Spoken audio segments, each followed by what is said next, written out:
Bismillahirrahmanirrahim. Assalamualaikum warahmatullahi wabarakatuh. Alhamdulillahilladzi anzala al-Qur'an hudan lin-nasi wa bayyinatin minal huda wal furqan. Asyhadu an la ilaha illallah wahdahu la syarika lah wa asyhadu anna Muhammadan abduhu wa rasuluhu alladzi la ilaha illa huwa. Faqala Allah Ta'ala fil Qur'anil Azim. A'udzubillahi minasyaitonir rajim. Bismillahirrahmanirrahim. Ayyaman ma'dudah. Faman kana minkum maridun aw ala safarin fa iddatun min ayyamin ukhra. Walal ladzina yuriduuna hijratan fa'amul miskin faman tatawwa'a khairan fa huwa khairul lahu wa antasum khairul lakum. Puji dan syukur marilah kita sama-sama panjatkan kehadirat Allah Subhanahu wa taala atas segala nikmat, limpahan nikmat dan karunia-Nya kepada kita semuanya. Lebih khusus mungkin hari ini kita masih diberi kesempatan untuk bisa berkumpul dalam rangka melaksanakan salah satu sunnah, yaitu sholat tarawih. Salawat serta salam semoga senantiasa tercurah kepada junjungan kita Nabi Muhammad SAW. Hadirin sidang tarawih yang berbahagia, firman Allah kaitan dengan puasa di bulan Ramadan itu, berdasarkan keterangan itu ada dari surat Al-Baqarah dari ayat 183 sampai dengan 187, atau bahkan juga ada yang menyatakan bahwa ayatnya itu dari 183 sampai 188 di antaranya. Nah, dalam hal ini para ulama banyak yang memberikan suatu uraian atau penjelasan kaitan dengan hikmah daripada puasa. Yaitu mungkin diantaranya yang menyatakan bahwa hikmah dari puasa itu akan meningkatkan budi pekerti atau akan menumbuhkan rasa toleransi di antara sesama manusia, khususnya kepada orang-orang yang miskin atau kepada orang-orang yang tidak mampu untuk memperoleh kehidupan. Atau juga ada yang menambahkan bahwa hikmah dari puasa itu adalah menambah kesehatan buat kita dan juga memberi kekuatan kepada lahir dan batin kepada kita. Tentunya dalam hal ini ya ada benarnya kaitan dengan uraian tadi, kemudian tidak mudah dirasakan oleh kita semua tentunya, bahwa ketika kita puasa ya lapar sebagai ketika kita lapar dan haus sebagai akibat dari puasa itu, tentunya kita tidak serta-merta teringat kepada orang miskin ya, tentunya tidak akan serta-merta seperti itu pada umumnya, atau tidak serta-merta ketika kita lapar atau haus kita berpikiran bahwa puasa ini akan menyehatkan ya. Paling yang ada kebanyakan ketika kita haus dan dahaga, serta-merta kita berupaya mempersiapkan untuk makan dan minum pada saat buka. Kira-kira makan dan minum yang paling cocok malam hari ini kira-kira apa? Paling itu juga yang terpikir. Biasanya seperti itu pada umumnya. Nah, di dalam surat Al-Baqarah ayat 183 mungkin sudah sering disingkir ya dari para penceramah, yang pada intinya di situ diperintahkan kepada kaum muslim yang beriman. Ya, kenapa kepada orang yang beriman? Tentunya orang yang beriman itu orang-orang yang selalu taat kepada perintah Allah ya, jadi tidak susah untuk menjalankan puasa. Kemudian sisi lain juga di ayat 183, target daripada puasa itu la'allakum tattaqun, itu supaya kita bertakwa, karena dengan menjalankan puasa itu pada akhirnya nanti kalau puasanya benar, kalau puasanya dijalankan benar itu pada akhirnya akan menjadikan kita sebagai seorang yang bertakwa, yaitu di mana ya kita pahami takwa itu kita akan menjadi orang-orang yang senantiasa tawadu, kemudian qanaah maupun warok ya, diantaranya. Nah itu diantaranya kaitan dengan surat Al-Baqarah ayat 183. Paling malam ini mungkin bisa dibahas sampai 184 aja, satu ayat. Nah kemudian di ayat 184-nya disampaikan sebagaimana tadi dibacakan di muqaddimah, yaitu ayyama ma'dudah. Jadi puasa itu ayyama ma'dudah, itu hari-hari yang ditentukan waktunya. Jadi berdasarkan keterangan para ahli atau para mufasir bahwa beberapa hari di dalam bulan Ramadan itu artinya dalam waktu 1 bulan. Ya, 1 bulan ini mungkin lamanya ada yang 29, ada yang 30. Ya. Nah, kalau baginda Rasulullah SAW menjalankan saumnya sejak diperintahkan untuk menjalankan saum itu dari awal sampai meninggal itu 29 hari. Ya, kecuali 1 kali 30 hari. Ya, 1 kali. Selama hidup itu hanya 1 kali yang 30 hari. Kebanyakannya atau seluruhnya ada 29 hari. Nah ini berarti bahwa dalam puasa itu kita harus menggenapkan sebanyak 29 atau 30 hari. Kemudian selanjutnya ayatnya menyatakan bahwa wa 'alal ladzina yutiqunahu baca dulu takut salah. Oh salah.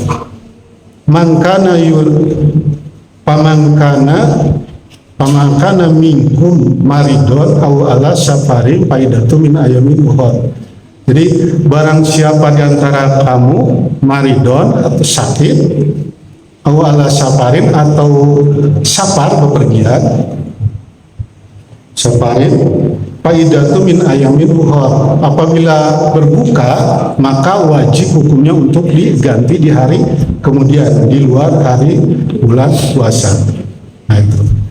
Jadi ayat ini menyatakan bahwa sekalipun Allah Subhanahu wa taala mewajibkan kepada kaum muslimin yang beriman untuk berpuasa, tapi karena Allah itu Maha bijaksana, Maha Rahman dan Rahim, maka Allah memberikan keringanan bagi orang-orang yang sakit atau yang bepergian untuk bisa tidak berpuasa, tapi dengan catatan wajib untuk menggantinya di hari-hari kemudian di bulan Ramadan. Nah kemudian di ayat ini juga tidak dinyatakan bahwa di dalam ayat ini yang namanya sakit atau bepergian itu tidak disebutkan batasan maupun jenisnya maupun jaraknya, sehingga dalam hal ini perlu disampaikan juga kaitan dengan tafsir. Ini saya bacakan karena memangnya takut salah menyampaikan aturan. Jadi para ahli ijtihad itu menyampaikan bahwa kaitan dengan puasa ini, pertama dibolehkan tidak berpuasa bagi orang yang sakit atau musafir tanpa membedakan sakitnya itu berat atau ringan.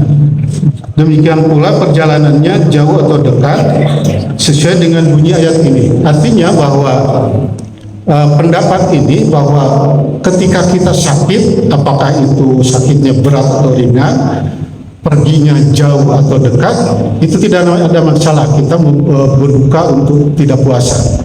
Ini menurut salah satu pendapat. Pendapat ini dipelopori oleh Ibnu Sirin dan Dawud Al-Jihri, ya. Itu pendapat pertama. Kemudian pendapat yang kedua, dibolehkan tidak berpuasa bagi setiap orang yang sakit yang benar-benar merasa kesukaran berpuasa karena sakitnya. Jadi bolehkan berbuka itu kepada orang yang sakit yang benar-benar merasa keberatan ketika melaksanakan puasanya. Jadi sehingga ya karena sakitnya itu. Dan mengenai kesukaran ini tergantung daripada tingkat keimanannya mungkin atau tanggung jawab dari pribadinya masing-masing. Itu yang pendapat kedua. Dan ini pendapat menurut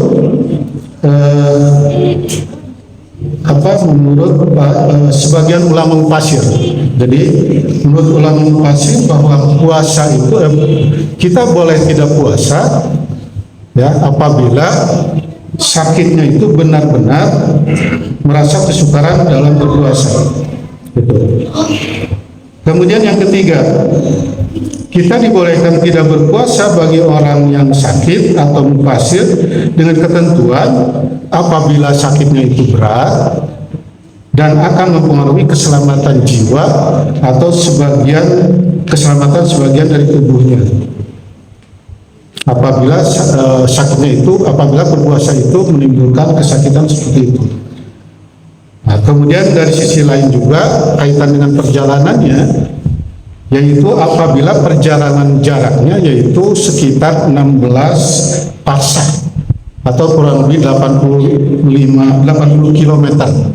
Nah, jadi kalau kita misalnya sakit dan apabila kita diperbolehkan tidak puasa itu apabila kita merasa sakit dan sakitnya itu apabila kita berpuasa bahkan nambah sakit atau akan menimbulkan gangguan keselamatan terhadap jiwa kita, ya itu. Kemudian di sisi lain kaitan dengan bepergian atau musafir itu bisa diterima, kita boleh tidak berpuasa yaitu apabila kita menempuh jarak kurang lebih 80 km. Itu menurut pendapat yang ketiga. Nah, kemudian tidak ada perbedaan pendapat mengenai perjalanan musafir, jadi tidak ada perbedaan apakah itu 80 km itu jalan ataupun dengan kendaraan, itu tidak ada perbedaan menurut Basir. Nah, kemudian di ayat selanjutnya menyatakan bahwa wa 'alal ladzina yutiqunahu fidyatun 'ala ta'amil miskin. Jadi siapa yang benar merasa berat di dalam berpuasa ini, jadi wa 'alal ladzina yutiqunahu, jadi bagi orang yang berat untuk melaksanakannya boleh untuk tidak melakukan puasa. Ya, siapa orang yang tidak atau yang dianggap berat melakukan untuk mengerjakan puasa, yaitu pertama orang tua yang ujur yang tidak mampu untuk berpuasa. Itu sudah jelas, kalau orang tua yang ujur tidak mampu melakukan berpuasa itu boleh berbuka puasa. Nah, kemudian yang kedua adalah wanita hamil dan yang sedang menyusui. Nah, kaitan dengan wanita hamil dan sedang menyusui ini menurut Imam Syafi'i dan Imam Ahmad, bila wanita hamil itu sedang menyusui atau sedang hamil, khawatir terganggu kesehatan janin atau bayinya, lalu mereka tidak berpuasa. Nah, kaitan dengan hal ini menurut Imam Syafi'i dan Ahmad itu wajib hukumnya untuk mengganti dan membayar fidyah. Nah, ini berat. Jadi jangan sampai sering keumuman kalau orang yang lagi hamil atau sedang menyusui itu kadang-kadang wah saya sedang lagi hamil, ketika itu serta-merta tidak puasa karena lagi hamil. Nah, cukup dengan fidyah saja seperti itu. Padahal pendapat Imam Syafi'i dan Imam Ahmad sendiri bahwa kalau dikhawatirkan puasanya itu menyebabkan janinnya terganggu, ya terganggu janinnya itu sementara dianya kuat, itu kewajibannya itu membayar fidyah dan mengganti mengkodok gitu. Jadi dua-duanya wajib gitu. Nah, menurut Imam Syafi'i dan Ahmad. Kemudian yang selanjutnya ini mau diperhatikan dan buat ibu yang sedang hamil karena penting. Kemudian yang selanjutnya, apabila dikhawatirkan karena dengan puasa itu mengganggu jiwa daripada yang hamilnya ataupun mengganggu kepada janin yang akan jadi bayinya, itu kewajibannya adalah membayar qadha. Jadi bisa dibayang kalau misalnya ketika awal puasa tidak puasa bagi ibu hamil yang tidak menyusui, itu harus bayar selama 1 bulan itu sama saya. Ya, jadi tidak ada fidyah. Fidyah itu justru dikenakan bagi yang karena kekhawatiran janinnya terganggu. Malahan itu dua-duanya, fidyah iya, qadha juga iya. Ini berdasarkan keterangan Basir.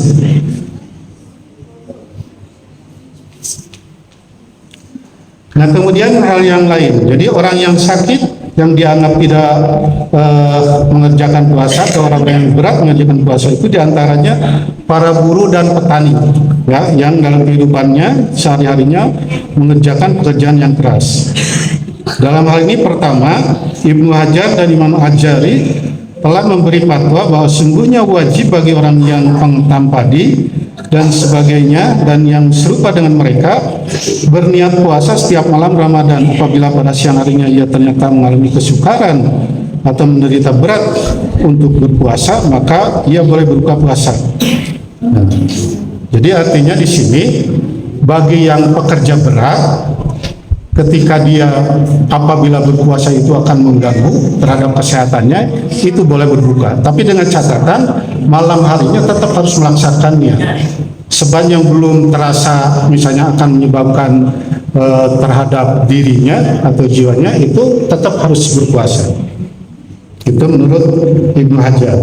Kemudian pendapat yang kedua, kalau misalnya pekerjaan beratnya itu diantaranya di mana tidak tahan berpuasa, dengan pekerjaan itu tidak tahan berpuasa, ia boleh berbuka pada waktu itu, dengan artinya berpuasa sejak pagi. Jadi ketika misalnya dia bekerja tapi pekerjaannya berat, ketika belum melaksanakan pekerjaan beratnya itu dari sejak awal subuh itu harus berpuasa. Jadi ketika berpuasa itu pada saat dia bekerja berat itu, ya, diantaranya. Nah inilah mungkin sedikit penjelasan kaitan dengan penjelasan dari ayat 184. Yang paling penting di sini disampaikan di dalam akhir ayat surat ini menyatakan dari ayat ini, paman tatawa'a khairul lakum, paman tatawa'a khairul lahu wa an tasamu khairul lakum in kuntum ta'lamun. Jadi kalau sebaiknya kita itu tetap melaksanakan puasa, ya, kalau sekiranya kita mampu untuk menjalankannya. Termasuk juga kaitan dengan pijak, karena ketentuannya itu pijak kepada seorang fakir miskin. Tapi kalau kita lebih juga itu lebih baik. Nah, itu penjelasan dari ayat 184. Selebihnya mungkin di lain kesempatan akan dijelaskan. Itu saja yang dapat disampaikan. Atas kekurangannya mohon dimaafkan. Akhirul kalam. Assalamualaikum warahmatullahi wabarakatuh.